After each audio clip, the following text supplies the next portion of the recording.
Don't look now. Your Minnesota Twins have won 2 in a row. Their first series win this year versus Chicago after today's 6-1 victory. 14 runs in the past 2 days. What's going on? Back in the lab, back at it. Another Twins postcast right here on the Locked On Sports Minnesota Network. Your team every day. Luke Inman at Luke_Spinman. That's the man, CJ Baumgartner. He's on X. Give him a follow at BombCJ30, Twins expert over at Zone Coverage MN. CJ, I know it's only 2 games, but the difference 2 and 4 feels like versus the way that 0 and 4 start felt like. Come on now. World Series champs still in play, all right? It's still on the table, am I right? Yeah, I mean, exactly. They're back in first place now. So your first place Minnesota Twins is something that can be said again. It's a 5-way tie for the AL Central at 2 and 4. And after the 0 and 4 start, you know what? It's pretty easy to dig yourself out of that hole now. Yeah, well said. We're back, baby. Lots to get into in this one. The Twins offense, again, has just come alive the past 2 games. Plus, Pablo Lopez, he gets back on track. 7 innings, 1-run day on the mound. But first, quick reminder, today's episode brought to us by Game Time. Game Time, download the Game Time app, create an account, use code LOCKEDONMLB for $20 off your first purchase.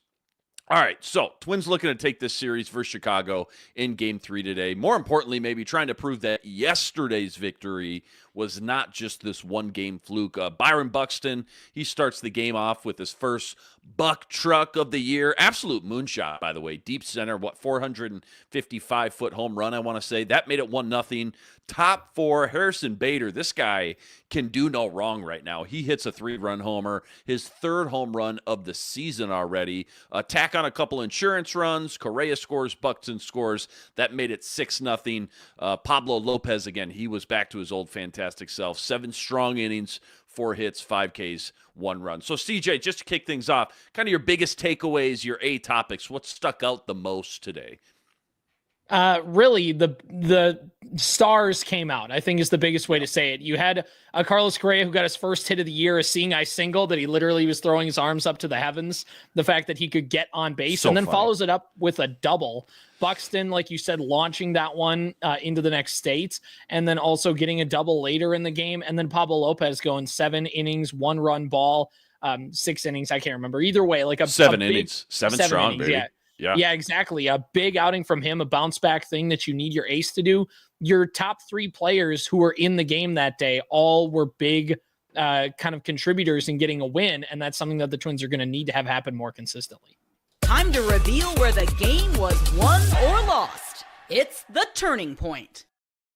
What was the turning point in your mind here for today's 6-1 victory?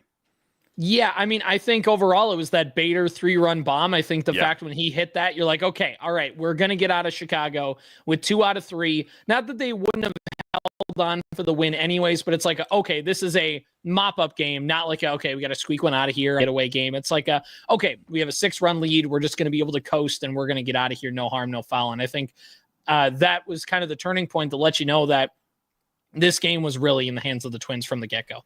You know, you mentioned, I want to go back to it, Carlos Correa snapped out of that, 0 for 24 slump. And to be fair, he's hit the ball very hard this year. But when he did get to first base, like you pointed out, he pointed to the sky, then he points to the dugout, got the biggest smile you'll ever see on his face. It kind of seemed like these guys were having a little bit of fun out there, did it not? Like, it was just kind of refreshing to see, wasn't it? Like, hey, we know what we're capable of here in this locker room, and we know we're just going to be fine. Like, those kind of vibes, I guess. What'd you think when you saw all that play out? Yeah, exactly. I think it's right. I think when you start 0-4, and especially after the way you ended last year, there's a sense of panic that could set in among some teams of like, oh, here we go again, or the season's over already, or whatever it is. But they reported in the game, I think Audra Martin talked about it, that kind of in the last at-bat of yesterday's game, Correa changed up something in his process, and he ended up striking out. And he's like, what am I doing? Like, I got to just trust that what we're doing is going to be successful more times than not. And then he comes up today and has a really good game. So I think it's just that reminder. And today was good for Carlos Correa. And it's kind of the prime example of this, of just this is a talented team. This team is going to win more games often than they lose. And they just kind of have to trust the process here. They just had a bad week to start the year and everybody kind of puts their focus on it. But yeah, I think overall Carlos Correa is kind of he's the case in point of that, that guy's having fun out there. He's trusting his process and he's going to get right. It is funny. Baseball's one of the rare sports where, like, no matter how good of a hitter you are, every hitter at some point in the year, probably multiple times in the year, goes through these ebbs and flows, right? Kind of the hot and cold, and hopefully Carlos Correa just got done through one of his cold streaks and is going to continue to start to heat up because obviously this lineup needs him very badly. Plenty more deep dive from this one. Nerdy stat of the day plus the game MVP. That's all coming up right after this. Quick reminder, today's episode brought to us by FanDuel. FanDuel, America's #1 sportsbook, an official sportsbook partner of the MLB. Right now, FanDuel is giving you a chance at a huge return, $200 in bonus bets, guaranteed when you win your first $5 wager. Why I love FanDuel? When you get the hunch in the middle of the game, you can go check out the latest stats. You can view live play-by-play, all on the same page where you place your bets. Again, $200 in bonus bets, guaranteed when you win your first $5 bet. Go check it all out over at FanDuel.com. Get on some MLB future action while you're there. Twins plus 240 right now to win the AL Central. Pablo Lopez 20-1 to win the American League Cy Young. It's all sitting up over at FanDuel.com. Again, check it all out over at FanDuel.com and get $200 in bonus bets guaranteed when you win your first $5 bet. FanDuel, America's #1 sportsbook, an official sportsbook partner of the MLB. All right, nerdy stat of the daytime. Lay it on us. Some sort of crazy stat or, fun analytic, Twins related. What do you got today? Yeah, we talked a lot about the Twins' offensive woes and hey, it's looking better than it's actually showing up in the stat sheet. Well, Carlos Correa, as we talked about, a prime example of that. Correa coming into this game today had a 93-mile-an-hour average exit velocity on his hits this year. And again, coming into the game without a hit on the stat sheet, 93 miles an hour average exit velo is 3 miles above what his career average is, and is 5 miles above the 88 and a half or whatever the clip is. It's around 88 miles an hour is the average exit velocity. So like we talked about before, Carlos Correa is hitting the ball hard, just hadn't quite been rewarded for it. He's been hitting the ball a little bit on the ground to start the season, but that's kind of the big thing is, when you look at it and go, oh man, that guy's just really unlucky. No, he kind of has been. He's been hitting the ball hard, and more often than not, that's going to work out. If he just kind of gets that ball in the air a little bit more on a line like he did today, he's going to be just fine. This is the Locked On Player of the Game.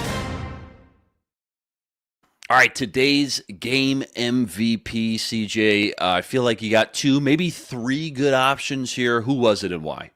Oh, that's a good question, and that's a good thing to bring up. I mean, it's kind of between Pablo Lopez or Byron Buxton. I think I got to give it to Buxton because even though Pablo Lopez had the bounce back, he did all the stuff he needed to do. That was important. Yeah. I think Buxton getting on the board with the home run, and let's not forget in the bottom half of the first inning, comes up with a really nice catch as well. Comes up with a double later. You got to give it to Byron Buxton, I think, although it's a pretty tight race between him, Lopez, and Correa. No, well said there. Can't go wrong with Buck Truck for sure.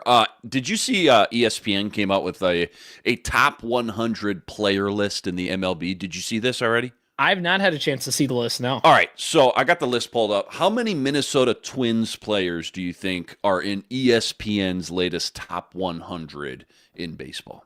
I would probably go 3. It's probably Buxton, Correa, Lewis in some kind of order. All right, you're going to be a little disappointed. All right, the correct answer is 1. One Minnesota Twin. It's Carlos Correa, sitting at 62. Okay. Which team do you think had the most players in the top 100? I mean, it's got to be the Dodgers, right? The Dodgers had. Guess how many players the Dodgers have in this top 100? I want to say it's probably like 6. 9 players in the top gosh. 100. 2 more than second place. It's a 3-way tie for second with 7 players in the top 100s. That's the Phillies, Braves, and Yankees. Mariners by themselves, and I guess that would be 5th place with 6. Mets, Red Sox, Royals, Astros, all with 5. So I was looking for the top AL Central team. The Royals with 5 players in the top 100. Outside of Bobby Witt Jr., just rip them off top of your head. Who are their other 2 or 3 big studs when I sit down and watch some Royals games this year that I can keep my eye on? I mean, Cole Reagan's obviously the starting pitcher. I believe is kind of the ace of that rotation. He's definitely somebody, I believe they traded with him with the Rangers a couple of years ago, was somebody they kind of, who like the Twins with Lopez, kind of identified a younger veteran that they could grab and kind of cling on to. The other one's Vinny Pasquantino, their first baseman. He's been really good for them. And I'm guessing Salvador Perez is in there off name recognition alone or somewhere along those lines. But those are some of the star power you think of with the Kansas City Royals. Yeah, you named all the right ones. Seth Lugo, 83, and then Vinny. Yeah, did you mention Vinny as well? Yep. That's sitting there, just barely made the cut at 94. But Twins, yeah, only one in the rankings. And, I'd have to sit here and kind of do a deep dive and go player by player. But that did surprise me a little bit. Obviously, people a little underwhelmed, maybe a little bit overcommitting and putting their trust and stock into Byron Buxton. Is that kind of how you take that when you don't see Buck Truck on that list anymore? Because there was, 4 or 5 years ago, it not only would it be in the top 100, he'd be up there, right? Maybe not top 10, but he'd be in that healthy top half mix for sure, wouldn't he? Yeah, exactly. And I think it has something to do with the age and the injuries for sure. I think it also has to do with the fact that the Twins collapsed down the stretch and they didn't make the playoffs. Mm-hmm. And when you don't make the playoffs, you're not going to get a ton of players on that top 100 because if you had a lot of those players, you would probably have been in the playoffs. So I think it's kind of a combination of all of those things. And ESPN's going to give it to Correa because he's the World Series champion. He was an all-star last year for the Twins in the first half. So the name recognition kind of gets him in there alone. But it's surprising, to see Buxton in there because like you said, in the earlier part of his career, he would have been a lock. All right, don't go anywhere. Quick preview of the Astros series coming up tomorrow. That's all coming up right after this. Quick reminder, today's episode also brought to us by Prize Picks.